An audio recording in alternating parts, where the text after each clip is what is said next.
everybody, this is Haas. This isn't going to be a very long video. I just kind of wanted to give this as a word of caution. If you have a Dodge and you have the capped lug nuts, the way you'll be able to tell, and you probably can't tell on here, right at the end you'll be able to tell it's two pieces if you're looking at it. The cap is hardened, and this is a flaw in their design, and I'm learning how ridiculous this design is. The cap is hardened, no problem. You can throw an impact on there, you can do whatever. If the cap falls off and you're left with this is much, much softer.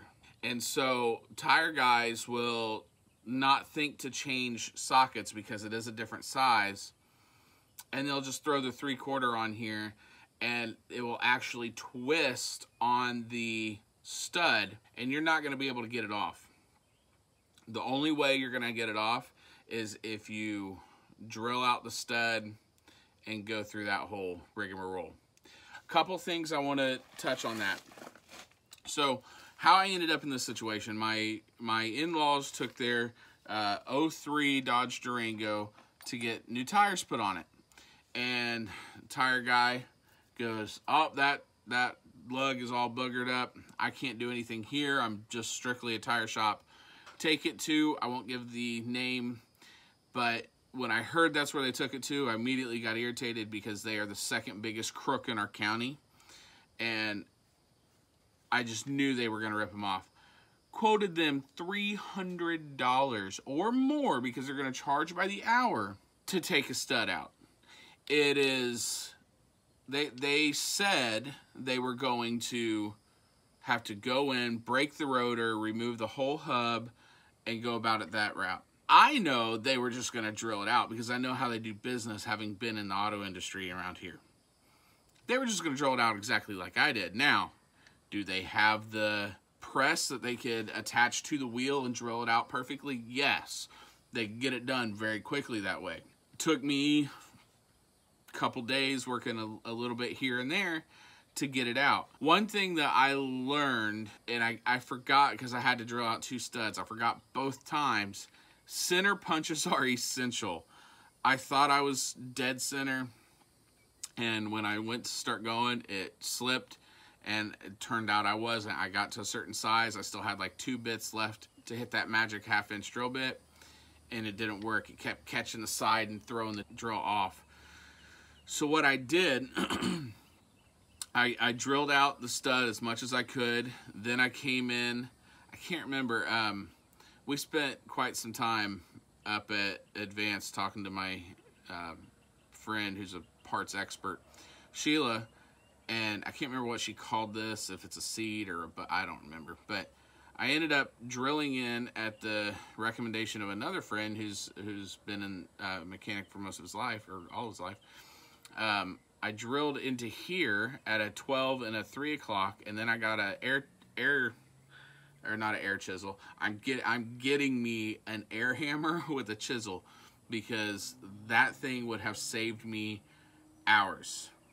But I got a cold chisel, and I was able to break enough that I could slide the tire off, or the wheel off, and then I just had to pound out the studs, and then I just had to cut the stud off. I was almost to the point, if that didn't work, I was just going to cut the entire rim off and deal with it that way. Not ideal at all. That's not what I would have wanted to do, but I was going to have to do what I had to do because this car needed to get back on the road. I did learn when I was researching the best way to cut off a wheel. The aluminum alloy, you cannot use a steel cutting disc on your angle grinder. The aluminum will gum up the cutting disc, it'll get hot, and it increases the chance that it'll explode. And when you're right here in your face doing this, I don't want that. So I was going to use a carbide blade, or I was going to use a hole saw that would fit right into that lug well and cut out just that part of the rim, and then I could pull the whole rim off that way, and then I would just have to deal with that one small section. But luckily, the cutting it on the 12 and the 3 o'clock axis helped a lot and was able to get it off. So thank you, Larry, for that tip. Then we ran into an issue of getting lugs or studs for this thing. We did get aftermarket one piece, so hardened lugs we're putting around the whole vehicle so this doesn't happen again. I went to Advance because that's always my first go-to, just because I know the system there and I know everybody there, and so I go there first. Sheila and me and Cletus, my father-in-law, we were there for half hour, 45 minutes maybe, trying to find the right stud for this, and it just wasn't working. We looked on Dorman didn't have it. We looked everywhere, couldn't find a stud. So she goes, I'm sorry. I said, well, that's okay, just let me buy these lug nuts. I'll go down the way to O'Reilly's. I'm okay with going to O'Reilly's because a buddy of mine that I graduated high school with, he's a store manager there now. Went in there, hey DL, what's up? Help me find this.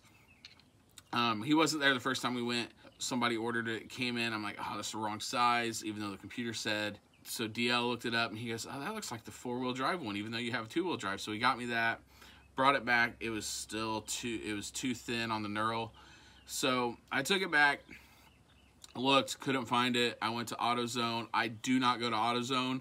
I've been to AutoZone twice now since they fired that that veteran for saving his manager's life, and I'll get into that later if you want me to talk about why I don't go to AutoZone. I've been in there twice, and I told him, 12 years ago, I said, I'll never step foot in your stores again, and I've had to do it twice, and it's made me sick both times. Yesterday, I took all the restraint I had not to come across the counter because all I wanted was a set of calipers so I could measure to make sure that the stud I'm bringing in is the stud I'm leaving with. And the kid, first he tried to sell me calipers, brake calipers. I'm like, no, I need to measure this. He goes, well, I have some you can buy, but I can't open it for you. I'm like, how in the world does a parts warehouse not have a set of calipers here? I measured stuff all the time when I worked at Advance. It blew my mind. He goes, you can have this, and he tossed a keychain tape measure at me, and I was livid. I'm like, this is ridiculous. This is one of the many reasons why I don't come in here. I won't get into that. However, I was very frustrated. I left frustrated. They had nothing for me. So I went to the local junkyard. He goes, man, I don't have anything like that. Try Big T, a big tire place here.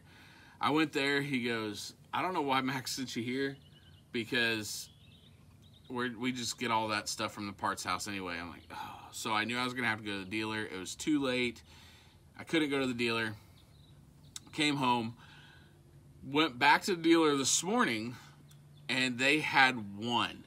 They said that is a discontinued part. And I'm like, it's not even a 20-year-old vehicle. How do you discontinue something that is at the base of a known issue? And he goes, I don't know, man. And I know it's not the part guy's fault, so I couldn't get too irritated. But, man, I was irritated. And then he tried to, or he goes, holy cow. And I go, what's up? And he goes, they want to charge $21 for this. So he knocked it down for me. I ended up paying $13 after tax. But still, for a wheel stud, that is the definition of supply and demand. They're definitely taking advantage that it is a discontinued item. For $13 for a single wheel stud. And I needed 2. So right now, the Durango is rocking five studs, and that's fine. We can get the second stud, or the second stud if we pass another dealer, and I can put that in very easy, no issue. And really, I don't know why this thing has 6 studs other than aesthetics, because it's not heavy duty and it's 2-wheel drive. So, I mean, it's not like there's a lot of torque happening on this either. So 5 studs, they'll be fine with that. So I came home, I put that in. If you've never done a stud pull before, when you buy your stud, just get a flat lug nut. You put it on backwards, make sure the stud doesn't start spinning with the lug nut. Put an impact on it, and it'll pull it in for you and then we're good to go. So I got everything back together. I'm about to put the tire on it. I'm going to change out the other lug nuts, and we'll get this back to the tire shop so they can replace that tire. Went a little bit longer than I anticipated. I apologize for that. I really just wanted to let you know, if you have a Dodge and you have the 2-piece lug nuts, replace them while this is still attached, because when you get to this, you run a really strong possibility of being in the same scenario, and with it being a discontinued part, you're not going to be able to find those studs very easy, and I looked forever to find those. So if you have a 2-piece lug nut, the caps do fall off, it'll go to this. Just go get yourself some 1-piece hardened aftermarket lug nuts, and you'll be fine. So with that, in the spirit of being self-sufficient, we didn't take this to the mechanic and they get ripped off. I did have a buddy said, hey, bring it. He runs the Tire Kingdom, but nobody has all that extra right now. So I'll keep Mario in mind if there's something I can't do, and I appreciate his advice. It's just, it didn't work out for any of us right now to be able to get it in and have a mechanic do it. So we did it ourselves. So remember, y'all be self-sufficient, help everyone you can, inconvenience no one. Have a good day. Bye.